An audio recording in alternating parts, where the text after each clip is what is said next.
Hello and welcome back to Invincible Asia. I'm George Clark and today I get to check out the Inspector Wears Skirts Part 2 released on Blu-ray by Idiot Films.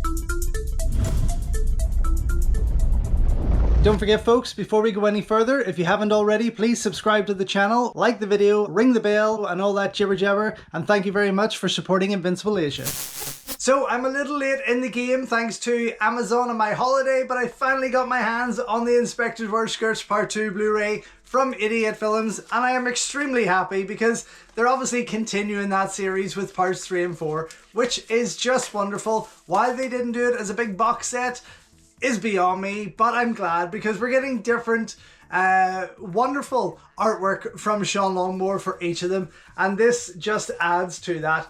The movie itself isn't fantastic. This was rushed into production after the success of part 1. So this again was produced by Jackie Chan, pushed out there as fast as just to kind of rush off the success, as I say. Now it is minus Cynthia Rothrock, which is quite noticeable. I do have this movie on the old Hong Kong Deltamac DVD, as you can see, and they've clipped here a shot of Jackie on the back from Police Story 2, which is a bit of a cheat.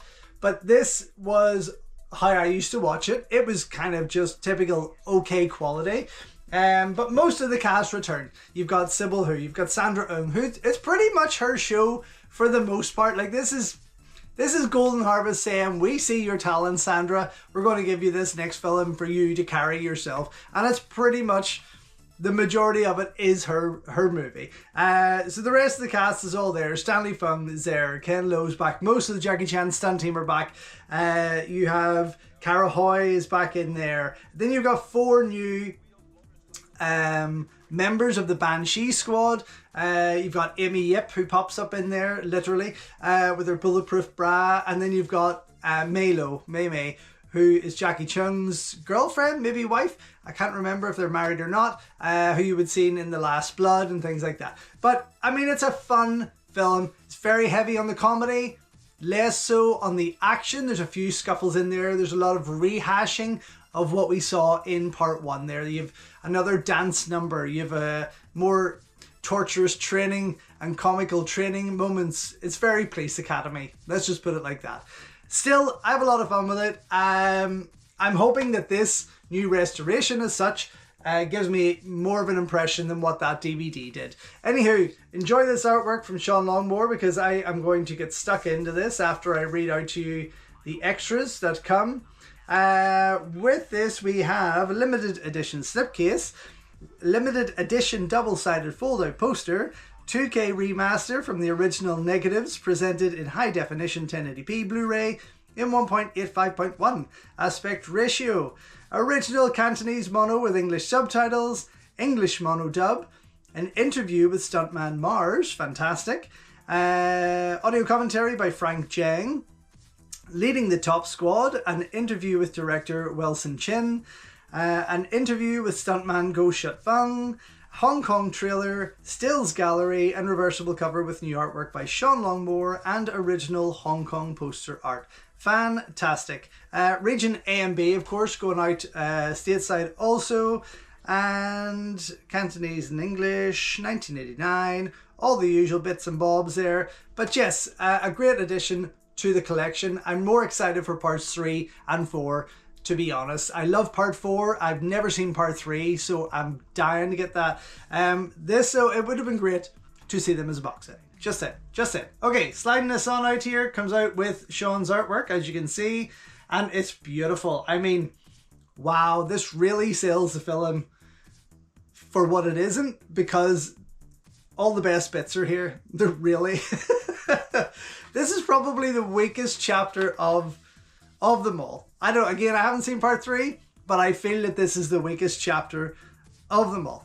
Anyway, they're still fun to be had, don't get me wrong, and there's a great fight scene at the end of it. Watch my video retrospective that follows up on this, of course, just so you can see what I have to really say about it and what goes on in there. Inside we have this gorgeous poster and the disc, as you can see, and then I'll pop out this cover to show you either side of it. Sean's piece, which is just stunning. Hopefully you're not getting too much glare there, as you can see. And then on the other side, the very, very weak Hong Kong artwork, which does not sell it as an action comedy at all. And it's not really. Now, I like to think that it is a continuation of the first story, in that when it finally gets to the action piece in the last 15 minutes, Jeff Falcon returns, and I believe as the sort of the bad guy from the first one that they beat up and arrested. So I like to think there's some continuity in that. You have the great Melvin Wong, who also shows up and becomes part of a bit of a love triangle, let's say, between Sybil Hu himself and Stanley Fung. Look at this though. How frigging gorgeous is that? Beautiful. I mean, I have totally no wall space in this studio now, which is annoying me, so I'm just going to have to poster book all my 88 films. If you want to see what I'm talking about, go and check out my video on how to frame your posters. But yeah, I'm just going to have to do that. And on the other side, we have that very, very misleading poster, I suppose. I mean, there's a few clips here of action shots. There's not a lot going on in it. There's another cool training fight sequence, but it really is a rehash of part one.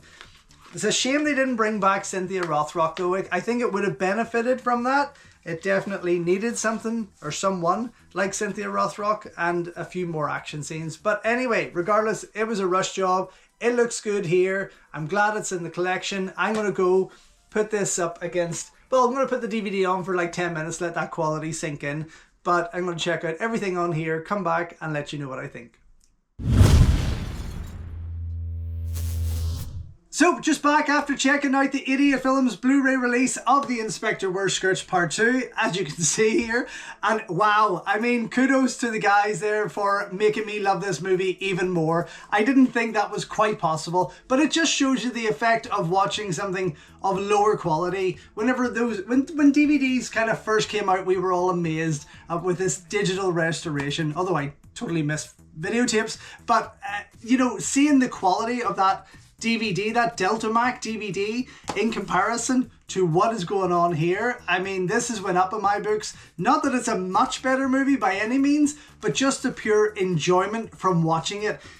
Hearing things that I didn't even hear before that were on the DVD. Seeing things, I mean, the picture quality and the restoration here is so clear. You can see the sunburn on people. It's amazing. The color is beautiful. The sharpness is there.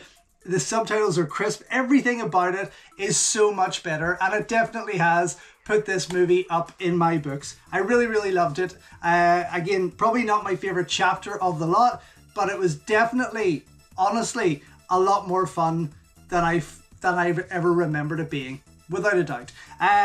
So yes, watched it in its original language option with English subtitles.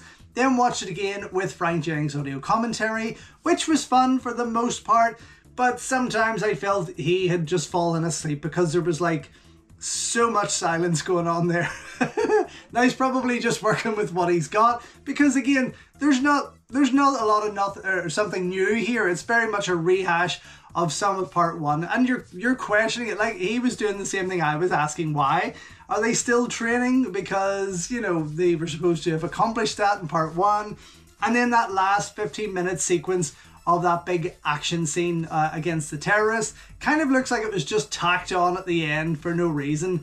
So yeah, I mean, it was an okay documentary, it was an okay commentary, but again, there was a lot of silent parts there, and I just had to keep checking my audio button, thinking I'd knocked it off.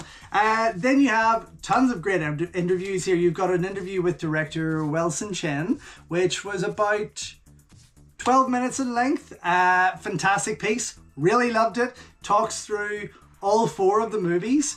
Very modest guy, but really good to hear his points of views on this and on all four, working with Cynthia Cannon-Moon Lee in the 4th chapter, etc.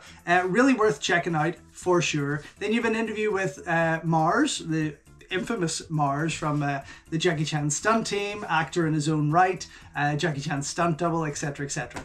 His runs for just over 6 minutes in length, maybe just under 7 minutes, and he talks mostly about this movie, but overall about Jackie being on set and things like that. It was fantastic to hear. Really good. I always love what Mars has to say. And the same with Anthony Carpio, who is listed here as Go Shut Fung, because he is also known as Go Shut Fung. Another one of Jackie Chan's stunt team members, who is kind of Ellen's love interest in this movie, and he was also in the first, of course. But his interview is like 28, just over 28 minutes in length. Fan-friggin-tastic. I mean, he really gets into the nitty-gritty, and it is fantastic to watch and listen to. Really enjoyed that. Then you have the Hong Kong trailer. I love what they've done here with the special features, by the way, in like a target.